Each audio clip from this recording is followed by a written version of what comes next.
दोस्तों नमस्कार। आज मैं बहुत दिन पास आया हूँ।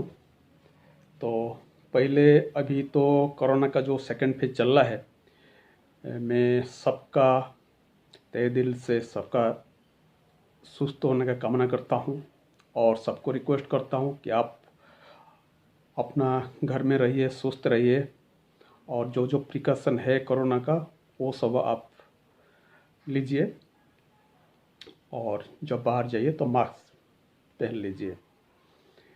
तो आज को जो जो मुद्दा है, जो मुद्दा मैं लेकर आया हूँ, तो ये है जो बंगाल का जो पोस्ट पोल वायलेंस है उसके बारे में बात करना चाहता हूँ। बंगाल का जो पोस्ट पोल वायलेंस है, मैं उसको सोलली रेस्पॉन्सिबल जो पर्सन है, तो जो जीता है ममता बनर्जी ने, तो उनके लिए मैं पूरा जिम्मेदारी उनको देता हूँ। आज जो हिंसा, जो तोड़ फोड़, जो मर्डर, जो रेप सब हो रहा है, चाहे किसी के पार्टी को हो, बीजेपी को हो, ये सब पार्टी के हो रहा है। तो इसके जो प्रोवोकेटिव आया था वो ममता बनर्जी के तरफ से आया था, और बॉबी हकीम और अनुव्रत मंडल, ये तीनों जो टीएमसी के अंदर है, उनका जो प्रोवोकेटिव है वो प्रोवोकेट करते हैं उसको कार्यकर्ता को कि ऐसा करे। क्यों मैं बताऊं, पहले जब वो सीआरपीएफ तो जितना सेंट्रल एजेंसी के एग्नेस्ट में उनको कार्यकर्ता को प्रोवोकेटिव वर्ड के थ्रू वो बोले कि इसको घेराव करो, उसको जो जो करना है वो आप करो, उसको प्रोवोकेटिव वर्ड करते थे। और आप देखे होंगे उनका जो right hand man urban development minister Bobby Hakim ने जो बोला था, तो मैं लैंग्वेज नहीं बोलना चाहता हूँ, आप सब देखे होंगे। तो सेंट्रल एजेंसी को लेके जो जो बोला था वो हम आने से देख लेंगे। ममता बनर्जी भी फिर बोले कि आप इस आर पर, बेंगली वर्ड आर पर, इसका मतलब इसके बाद आर पर की হবে, आर पर की হবে, आर पर की হবে। ওরা তো চলে যাবে, ওরা মানে সেন্ট্রাল এজেন্সি তো চলে যাবে, তারপর আমরা দেখছি কি করতে পারি, কি করব, কি করতে পারি না, কি করব, খেলা ভালো হবে। তার মানে ওরা পুরো প্রি প্ল্যান করেছিল যখন সেন্ট্রাল এজেন্সি চলে যাবে, যারা বিজেপি অদার পার্টি করেছে, যারা তাদের এগনেস্টে অ্যাকশন নেওয়া যাবে। এটা प्रतिफलित, सॉरी मैं कुछ बंगाल में बोल दिया, तो उसका प्रतिफलन देखने को मिला है दोस्तों। तो तो उसके बाद जो जो हुआ, आप सब सोशल मीडिया में और कुछ मेन स्ट्रीम मीडिया में देखे हैं। उसको जितना कंडेम करना है वो कम पड़ जाएगा। तो मेरा ये याद आ रहा है, तो जब मैं 89-90 में देख रहा था, तो जो कश्मीर पंडित लोग ने कश्मीर से भगाए जा रहे थे, वो सिचुएशन आज बंगाल में है। बंगाल आज कश्मीर से और ख़राब परिस्थिति में है। अभी जितना लोग बीजेपी को, दूसरा पार्टी को वोट दे रहे हैं, वो सब निकल रहे हैं, दूसरा असम में कुछ जा रहे हैं, कुछ दूसरा बीजेपी जो पार्टी ऑफिस उधर जा रहे हैं, घर में कोई नहीं है। आप जितना देख रहे हैं सोशल मीडिया में और नेशनल मीडिया में जो देख रहे हैं, इससे कहीं गुना ज़्यादा है दोस्तों। ये जो नेशनल मीडिया है, कुछ लोग वो डर के मारे भी अंदर घुसते नहीं। पहले जो धुलोगढ़ हुआ था उसमें कोई नेशनल मीडिया गया नहीं था, तो सोशल मीडिया की वजह से ये कुछ हम लोग जान पा रहे हैं। ये आप देखे होंगे कल एक जो शाश्वती जैना नाम का, तो एक लड़की है, वो बीजेपी करती थी, उनको ऊपर जो जो रेप करके उसका मर्डर कर दिया गया।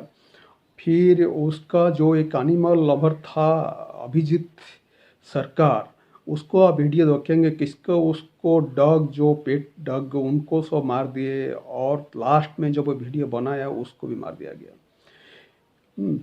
फिर सोनारपुर में एक मार दिया गया, प्लस आपको इधर रानाघाट में एक मार दिया गया।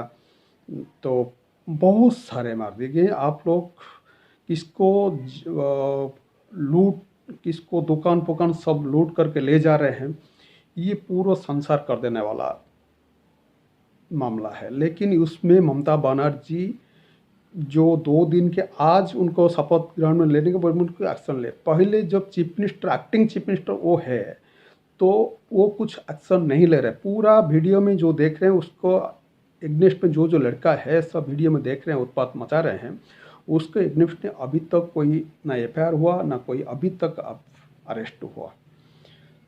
तो ये जो मामला है 213 सीट जो पार्टी को मिला है अप्रत्याशित रिजल्ट, इसके बाद अगर वो कांड करेंगे तो फिर देश का हालत ये तो पाकिस्तान से और ख़राब है। बंगाल में कंसीडर करता हूँ, मेरा लाइफ में मैं ऐसा परिस्थिति कभी नहीं देखा। मैं तो 75 में बहुत छोटा बच्चा था तो उस टाइप में नहीं देख रहा क्या क्या हुआ था, लेकिन मेरा अभी तक 53 ईयर में लाइफ में बचा है तो अभी तक मैं जो देख रहा हूँ ये बहुत जघन्य कांड हुआ है। तो इसके बारे में जितना कंडम किया जाए उतना ही कम है। जो मेन स्ट्रीम मीडिया है में जो चीफ मिनिस्टर लोग, आप लोग जो फ़ोन करके ट्वीट करके बधाई दे रहे थे ममता बनर्जी को, क्या आप इसको नहीं देख रहे हैं? क्या इसको आप कंडेम करने का आप लफ्ज़ नहीं मिला है?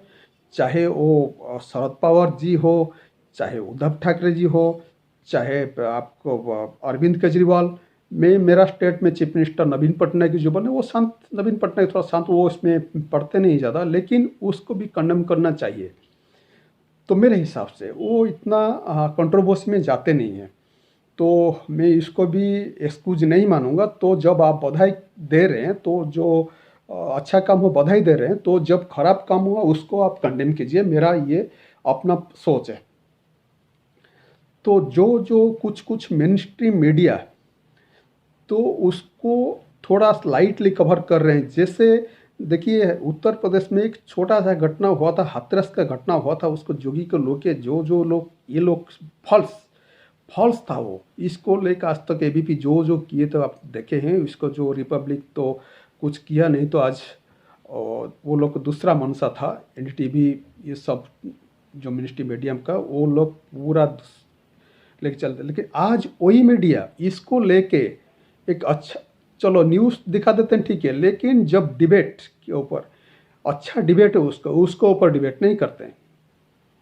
ये उनका मंशा है। सिर्फ जो होगा, अगर यूपी में हो आज, अगर दूसरा कोई बीजेपी रूल स्टेट होता तो ये आज आग लग जाता। और जो इंटेलेक्चुअल लोग हैं, जो सो कॉल्ड इंटेलेक्चुअल और लिबरलिस्ट लेफ्टिस्ट, जो अरुण दत्त राय, रवीश कुमार वगैरह वगैरह जो लोग हैं इस ग्रुप में, तो आज तक उनके लफ्ज़ में एक वर्ड भी नहीं निकला कंडेम करने के लिए घटना को, चाहे वो सोनिया गांधी हो चाहे राहुल गांधी हो। ये लोग अभी इसको घटना को इतना जघन्य परिस्थिति, इतना जघन्य सिचुएशन क्रिएट किया गया बंगाल में, उसको आज तक कोई कंडेम नहीं किए लोग। ये जो सो कॉल्ड इंटेलेक्चुअल और मैं उसको अर्बन नक्सल बोलता हूँ, तो ये लोग देश को बर्बाद करने के राह पर ये लोग खड़े हैं। ये लोग किसको रिपोर्ट देते हैं? देखिए कल मैं एक छोटा सा घटना देता हूँ। जो यूपी में लखनऊ में एक जो शमशान घाट है उसको ऊपर कुछ जो कोरोना आदमी मर गए थे उसको चिता को लेके न्यूयॉर्क टाइम्स में एक फ्रंट पेज में एक पब्लिश हुआ था। इसका किसका काम है? ये रवीश कुमार, बरखा दत्त, राजदीप सरदेसाई, ये सब लोग रिपोर्ट देते हैं। बीबीसी को जितना रिपोर्ट देता है, बीबीसी का अपना आधार नहीं है, ये लोग उल्टा पल्टा रिपोर्ट उनको देते हैं। तो आज इतना शमशान करने वाला बात है बंगाल में, कोई न्यूयॉर्क टाइम या छपेगा नहीं, वॉशिंगटन पोस्ट छपेगा नहीं, ट्रिब्यून छपेगा नहीं, टेलीग्राफ छपेगा नहीं, बीबीसी छपेगा नहीं, बीबीसी दिखाएगा। ये हकीकत है, ये एक नैरेटिव क्रिएट किया गया है। तो इसको अब दूसरा एंगल में देखिए। आज जो सुप्रीम कोर्ट है, हाई कोर्ट है, उनको भी हक बनता है 100 मत लेके वो कुछ एक्शन लेने का। जिस तरफ हाई कोर्ट का जज, मद्रास हाई कोर्ट का जज मिस्टर जस्टिस संदीप बनर्जी ने जब इसी के ऊपर एक टिप्पणी दिया था कि इसको मर्डर एक्ट होना चाहिए, तो जो इलेक्शन परिचालना किया है वो सही से नहीं, उसको जो कोरोना के लिए उसको मर्डर का जो एक्यूजेशन लगा है, वो लोग इलेक्शन कमीशन उसको एससी के सुप्रीम कोर्ट गए हैं उसको एगनेस्ट में। लेकिन वही मैं बोलता हूँ जस्टिस संदीप बनर्जी, आप तो आपका स्टेट है, आपको तो इसके बारे में कुछ स्टेटमेंट नहीं है। ये नैरेटिव क्यों किया जा रहा है? वन साइडेड स्टोरी आप लोग क्यों क्रिएट कर रहे हो? क्या ये संविधान के अंदर ये सुप्रीम कोर्ट और हाई कोर्ट का सो मॉट में नहीं आता है? आप सब देखते हो, आप सेंटर को आप कमेंट करते हो कोरोना के बीच कीजिए, हम लोग इसको स्वागत करते हैं। जो रिस्पॉन्सिबल लोग है वो लोग कमेंट हकदार है वो कीजिए। लेकिन जो इतना बड़ा सिचुएशन हुआ बंगाल में, आप एक क्या नाम इसको म्यूट स्पेक्टेटर होके बैठे हो, लेकिन दूसरा अब दिखाई देता है। लेकिन बंगाल का हिंसा, बंगाल का मर्डर, बंगाल का रेप, बंगाल का जो बिजनेस लूटपाट, ये आपको दिखाई ना, जो जो किसका घर जला रहे हैं वो लोग, इसको आप अब देख नहीं रहे। तो ये मेरा नागरिक होने के बाद फर्ज होता है, ये मैं बोलता हूँ, ये मेरा हक है, मैं बोलूँगा। नैरेटिव जो होता है, आप दो साइड में देखिए, आप एक साइड में मत देखिए। तो जब इलेक्शन हुआ, ओनली बीजेपी बदनाम, प्राइम मिनिस्टर बदनाम, ममता बनर्जी अपने बैठा रहा, उसको रैली में लोग नहीं आए थे, उसके लिए कोरोना हो गया। महाराष्ट्र में क्यों हुआ कोरोना? उसमें तो रैली नहीं था। उत्तर प्रदेश में क्यों हुआ कोरोना? कर्नाटक में क्यों हुआ कोरोना, बढ़ा कोरोना? उसके एगेंस्ट में तो जो महाराष्ट्र में कोरोना बढ़ा पहले से भी आज तक, तो उसको अपने एगेंस्ट में क्या हाई कोर्ट कोई जज ने बोला है? उसका मर्डर, उद्धव ठाकरे को मर्डर कुछ किए हो इलेक्शन कमीशन को?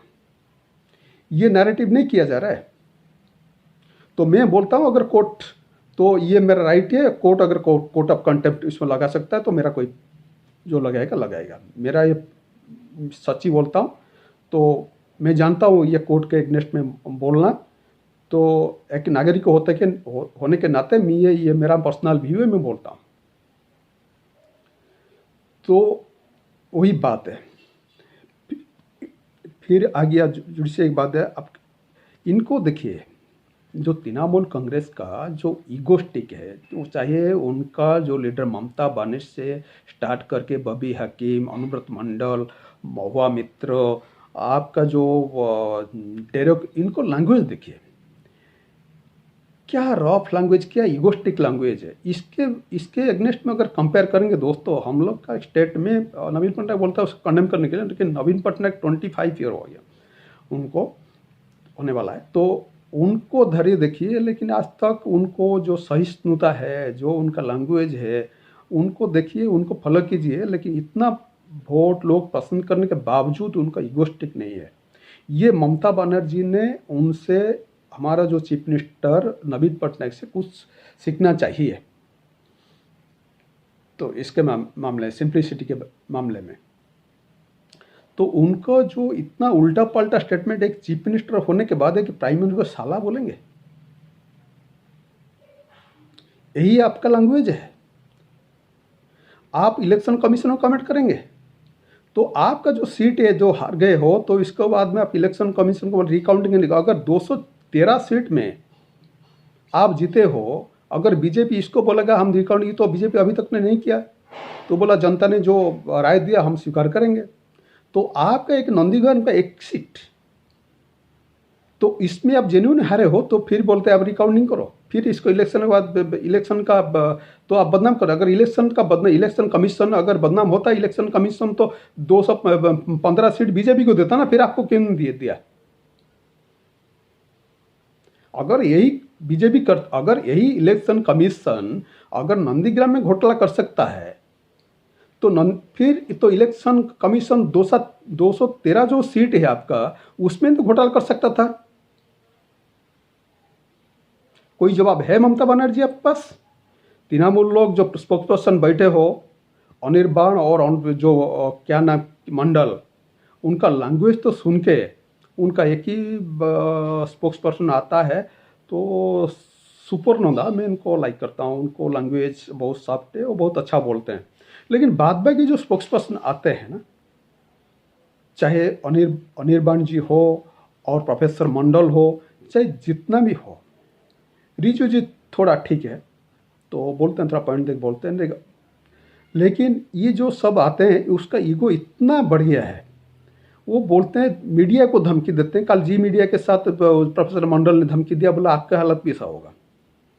फिर जो एक आरामबाग टी एक लोकल टीवी यूट्यूब चलाता है, वो जेन्युइन बात उठाता है, बोलता मैं तो स्टेट जो गवर्नमेंट है उसको एग्नेस्ट में उठाऊंगा, जो भी गवर्नमेंट है, तो उनको मैं आँख खोलूंगा, आँख खोल कर ये मेरा अधिकार है।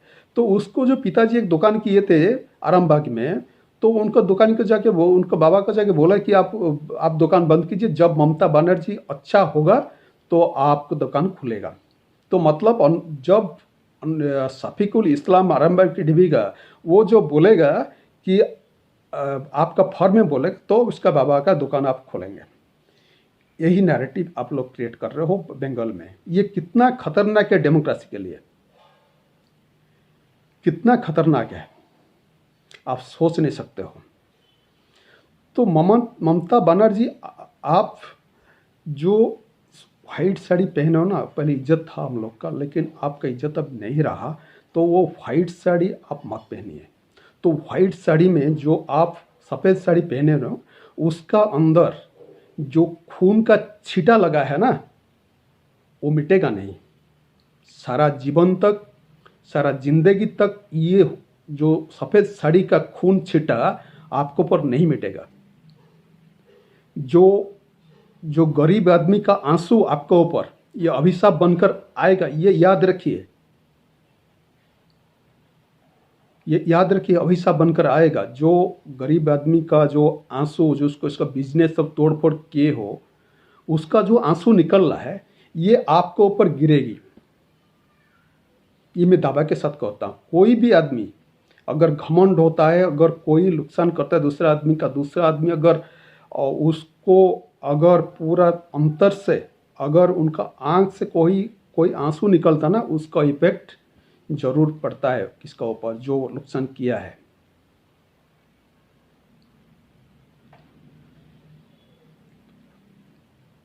और क्या बोलूं, जितना बोलूं इतना ही कम है। कुछ कुछ पॉइंट में लिखा था फियर फैक्टर, तो इतना अभी फियर फैक्टर बढ़ गया है। मेरे को तो लगता है और कोई शायद बीजेपी और कोई बोलो हम लोग कुछ पार्टी नहीं करेंगे, क्या चाहे कोई पार्टी हो, चलो उसको दे देते हैं।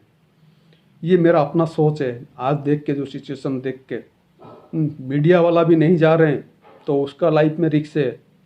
कौन जाएगा कवर करने के उसको ऊपर, जिंदगी की लाइफ रिस्क है। कुछ जो मेन स्ट्रीम मीडिया जो जा रहे हैं, उसको डर के मारे भी कुछ कवर नहीं कर रहे हैं, उसको कैमरा पे तोड़ दे रहे हैं, उसको ऊपर पिटाई भी हो रहा है, उसको तो गाड़ी भांगचूर हो रहा है। तो ये मामला है दोस्तों। मैं बोलता हूँ, जो चीफ मिनिस्टर ने, आप लोग ने ममता जी को बधाई दिए हैं, उसको लैंडस्लाइड विक्ट्री के लिए मैं भी बधाई दिया हूँ, लेकिन जनता का हम लोग स्वागत करेंगे। लेकिन ऐसा नहीं है, जो पेड़ ज़्यादा भारी होता है ना, जब पेड़ भारी होता है उसके ऊपर फल निकलता है, फ्रूट्स निकलता है, वो पेड़ थोड़ा नीचे आ जाता है। ये एक पेड़ का धर्म होता है।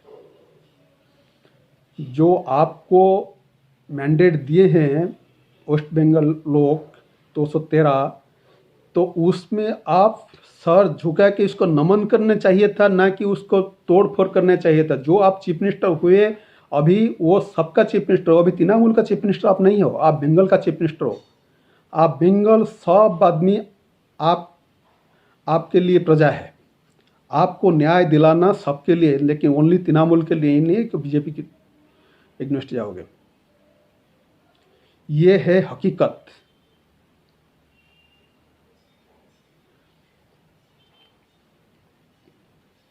और राहुल गांधी जी के बारे में कुछ बोलो। राहुल गांधी जी, आप तो खुद से ममता जी जितने कांग्रेस, लेकिन आपका सफाया हो गया है। उसके आप कुछ नहीं, लेकिन आपका जो रागिन नायक ने जो ट्वीट किया आप देखे होंगे, और आपका जो संजय सिंह ने जो संजय झा ने जो ट्वीट किया आप देखे होंगे। तो क्या क्या बोले, अपना अपने को पर झांको। तो ये बीजेपी का हार कैसे आप मान ले? एक पार्टी जो 2016 में 3 सीट मिला था, अभी 2021 में 77 मिला, इसको आप हार नहीं मान सकते, विक्टिम नहीं मान सकते, लेकिन इसको आप हार नहीं मान सकते। तो उसको इजाफा हुआ है। असम में भी बीजेपी जीता है, पांडिचेरी में भी बीजेपी जीता है। अगर जो चीफ मिनिस्टर ममता बनर्जी को बधाई दे रहे हो, वो चीफ मिनिस्टर लोग को और इंटेलेक्चुअल बोलूँगा, कोई आप उसको असम को और पांडिचेरी वाले को क्या बधाई दिए हो, कांग्रेचुलेशन भेज दिए हो? नहीं, ये नैरेटिव नहीं है। एक औरत ने जो कमल हासन को कोयम्बटूर साउथ में जो हराया है, क्या नाम है उसके, बनती श्रीनिवासन, बीजेपी का महिला मोर्चा का एक लीडर है। तो वो एक हस्ती, कमल हासन जो तमिलनाडु में एक हस्ती माना जाते हैं, उनको हराया है। अगर शुभेंदु अधिकारी नंदीग्राम के ममता बनर्जी जो बंगाल का हस्ती है, चीफ मिनिस्टर ममता बनर्जी को हराया है, ये क्या बीजेपी का जीत नहीं है? क्या बोलेंगे आप लोग? कहाँ हारे हैं? 4 सीट तमिलनाडु में शेयर किए हैं, इसको केरल में उसको वोट परसेंटेज बढ़ा है, यह क्या हार है? 4 बाई इलेक्शन हुआ गुजरात, राजस्थान, और राजस्थान में तो कांग्रेस गवर्नमेंट है, महाराष्ट्र में तो शिवसेना था और नेशनल कॉन्फ्रेंस था, उसको सीट को बीजेपी ने जीता है। तो जो उपचुनाव हुआ था उसको अगर बीजेपी जीता है, उसको ऊपर कोई बात नहीं है, उसको आप कांग्रेचुलेशन नहीं देंगे, ओनली ममता बनर्जी को देंगे। ये नैरेटिव नहीं है, विंडिक्टिव नहीं, तो क्या है दोस्तों? मैं अगर गलत बोल रहा हूँ, मेरा कमेंट बॉक्स में जरूर आप कमेंट कीजिएगा। बीजेपी को आप कंडेम कीजिए, मोदी को आप कंडेम कीजिए, कोरोना के बारे में हक बनता है वो कीजिए, वो ऑक्सीजन के बारे में जो है आप बोलिए, लेकिन इतना बड़ा जो 130 करोड़ पीपल है, उसका अंदर ये सिचुएशन को हैंडल करना मेरे हिसाब से बहुत डिफ़िकल्ट है। वैक्सीन इतना जल्दी नहीं आएगा, इतना अगर वैक्सीन महीना में 4-5 करोड़ प्रोड्यूस करते हैं वो लोग, चलिए 8 करोड़ प्रोड्यूस करते हैं, 130 करोड़ वैक्सीन को प्रोड्यूस करने में कितना टाइम लगेगा? हम लोग बोलते हैं वैक्सीन शॉर्टेज है, तो उसको आप प्रैक्टिकल में आइए ना। आप जो लोग प्रैक्टिकल में आइए, तो अगर हम मोदी जी के जगह होते हम क्या कर सकते थे? तो भी तो बाहर से ऑक्सीजन ला के इतना स्पीड, ये जो सेकेंड फेज का कोरोना बढ़ा ना, देखिए अगर फर्स्ट फेज में जो कोरोना बढ़ा स्लोली बढ़ रहा था, अगर सेकेंड पेज में जो कोरोना बढ़ा 10,000 से 20,000, 20,000, 50,000, 50,000, 1 लाख, 1 लाख से 2 लाख, 2 लाख से 3 लाख, 3 लाख से 4 लाख, अगर इसी परिस्थिति में बढ़ेगा, चाहे कौन सा पार्टी का भी कौन सा प्राइम मिनिस्टर हो, इस मामले में किसी भी पार्टी को बोलता हूँ, चाहे अरविंद केजरीवाल हो, चाहे ममता बनर्जी हो, चाहे कोई भी हो, चाहे जोगी हो, चाहे इसको हैंडल करने में शक्ति किसी के पास नहीं है, आउट ऑफ कंट्रोल। अगर ये सिचुएशन में बढ़ेगा 100 इंडिया में 100, हम दूसरा देश को हम कंपेयर नहीं कर सकते। लेकिन देखिए अमेरिका बड़ा इतना बड़ा कंट्री, उसका 6.5 लाख लोग मर गए।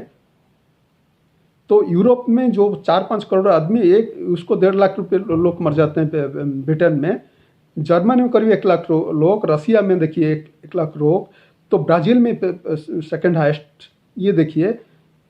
तो हम लोग 130 करोड़ लोग, इसको आप सोचिएगा, ये इतना आसान नहीं जो आप बोलते बैठ के कम से कम कमेंट कर देते हैं। कमेंट करने के पहले आप सोचिए, ये हकीकत को देखिए। आपका कमेंट करना जायज़ है, लेकिन ये जो सेंटर में बैठेगा उसको आप कमेंट कीजिएगा, लेकिन थोड़ा परिस्थिति को थोड़ा नज़रअंदाज मत कीजिएगा। डॉक्टर लोग नहीं आ रहे हैं सब, अगर 130 करोड़ एट ए टाइम, चलो 5-6 करोड़ हमारा बेड, ऑल इंडिया बेड कितना है? क्या हम सक्षम हैं उसको एडमिट करने में? चलो इसका टॉपिक मैं दोबारा आऊँगा, लेकिन मेरा जो मेन मुद्दा था वो बंगाल का मुद्दा था। तो ये बंगाल का मुद्दा बहुत सीरियस, बहुत खतरनाक है। ये पाकिस्तान जैसा माहौल है। इसको ओनली सब लीडर मिलके सब लीडर, ममता बनर्जी खुद अपील करके कुछ कर सकता तो कर सकता, नहीं ऐसे प्रोवोकेटिव वर्ड अगर फिर दोबारा देंगे फिर दोबारा हिंसा बढ़ेगा। तो ये आपके अंडर कंट्रोल होने वाला है। आप अगर कंट्रोल करेंगे तो कंट्रोल होगा। तो अगर मनसा है तो अगर तो बदले के भाव में आप ऐसा करेंगे, ये थमेगा नहीं और बढ़ेगा। ओके दोस्तों, फिर दूसरा वीडियो में मिलेंगे। यही मेरा आज का बात था, बहुत सीरियस मुद्दा था। मैं बहुत बोल चुका हूँ, अभी 26 मिनट ले चुका हूँ आपका टाइम। ओके दोस्तों, जय हिंद।